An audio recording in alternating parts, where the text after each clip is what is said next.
Well, I became a beekeeper after joining a friend who was a beekeeper and helping him extract the honey. And there was just something really nice about watching the honey coming out of the cones and going into the extractor, and then at the end of that, opening the tap and this golden honey coming out into a jar. I just thought I'd quite like to do that. And so I investigated a little bit more and got started. That was about 10 years ago, I suppose. I read a book about beekeeping, and it sort of gave me an idea of what was in a hive and what it was all about and what the commitment might be. And I found a local beekeeping association. It was the Fareham one. There are beekeeping associations all over the country. And I found out that they offered a course over the winter when the bees are quiet where you can learn the basics.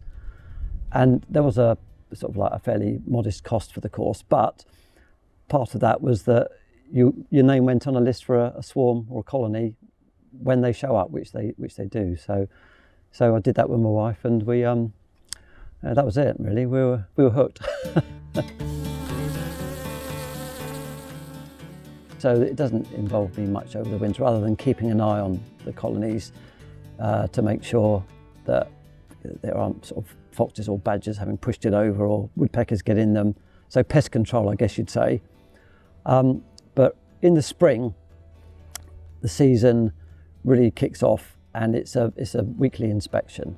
So that needn't take long if you've got one hive, but it means taking the lid off, having a look at the general health and condition of the bees, and attending to various jobs. As we go into the late spring, they start to produce some honey. It's making sure they've got enough space to expand, so I'll put layers on top of the hive to allow them to expand and store that honey. So that goes through until mid to late summer. It was sort of weekly really, but the honey extraction process, depending on how many hives you've got, with one hive here, I would probably set a whole evening to do that. And that would get it into a tub. And then the next day I would think about putting them in jars.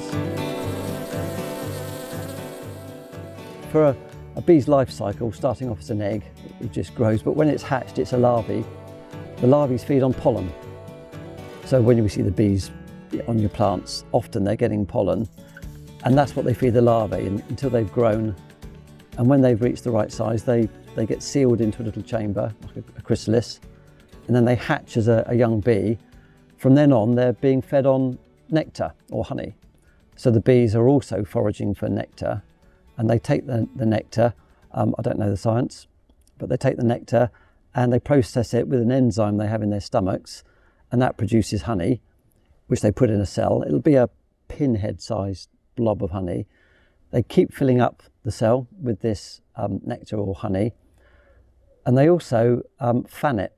The colony will fan the whole area with their wings, and that evaporates the water off, and they know when the constituency is just right, or the viscosity is just right, and when it is, they put a lid on it, and that's honey.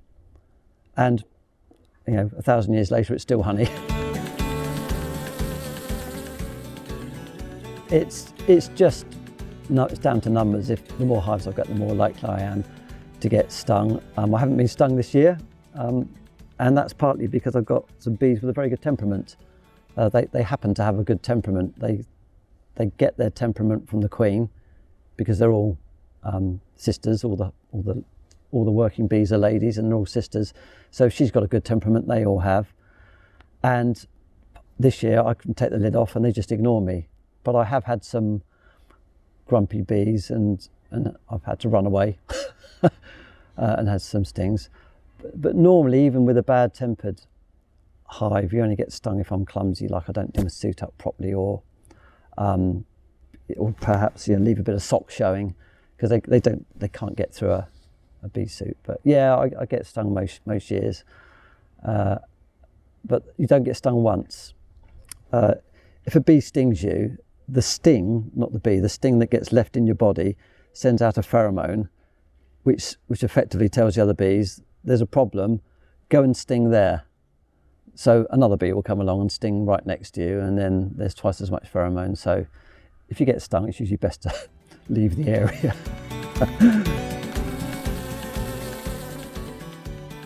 They seem to.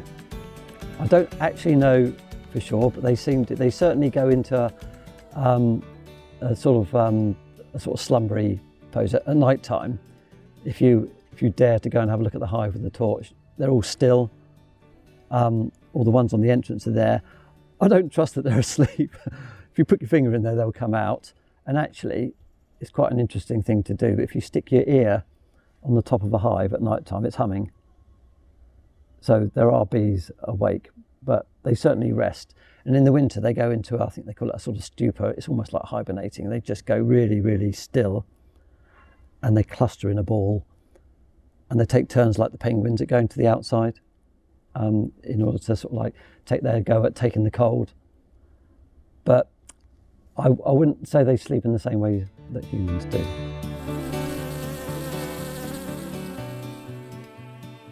Normally, if a bee's looking like it's in trouble, it may be cold, sun cold or something.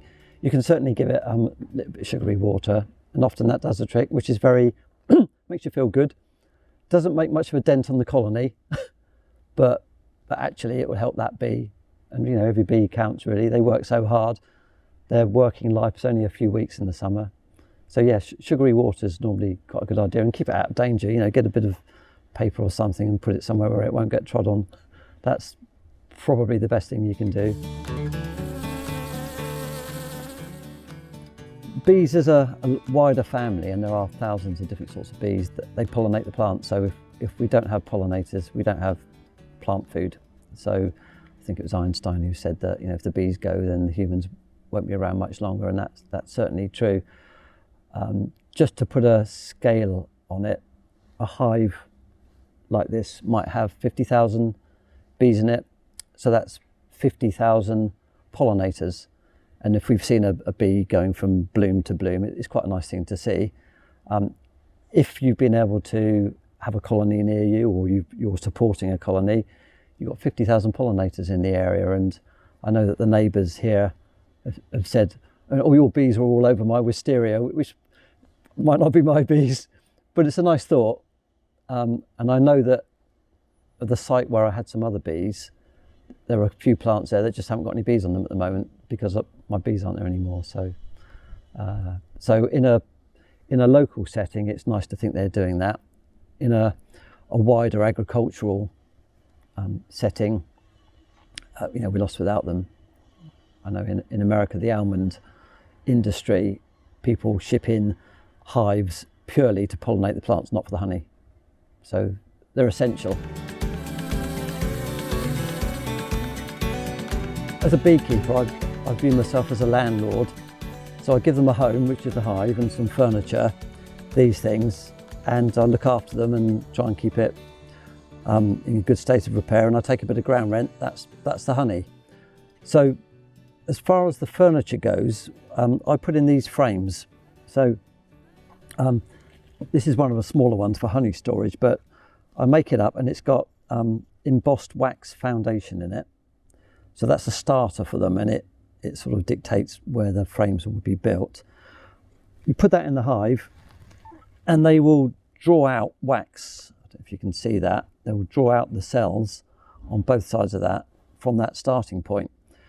Depending on the use of the particular frame, the bigger ones will be for the nesting, the brood box, smaller ones for honey. They'll then clean them out, drop an egg in it if it's the queen, or put pollen in it or honey in it. When the honey's right, they'll stick a lid on it, and then I'll have it later on. You also need some hive expansion components because the hive grows. There are a few other things you'll need. You'll need a bee suit for sure.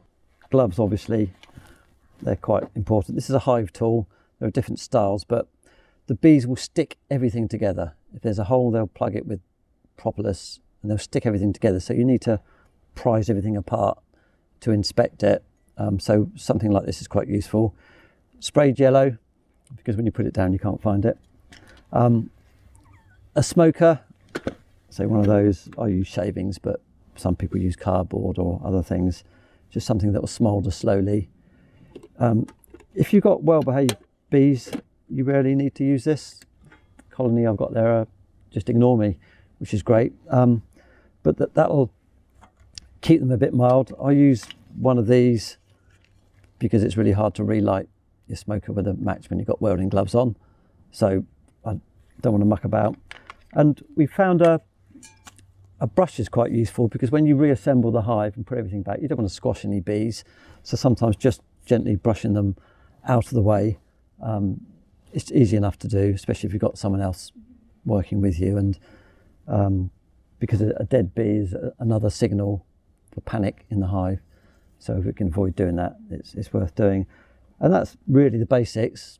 And then you wait for that call where there's a swarm available, or you can buy a colony ready to go. If that's the way you want to do it, you can literally buy online a colony of bees and put them in your hive.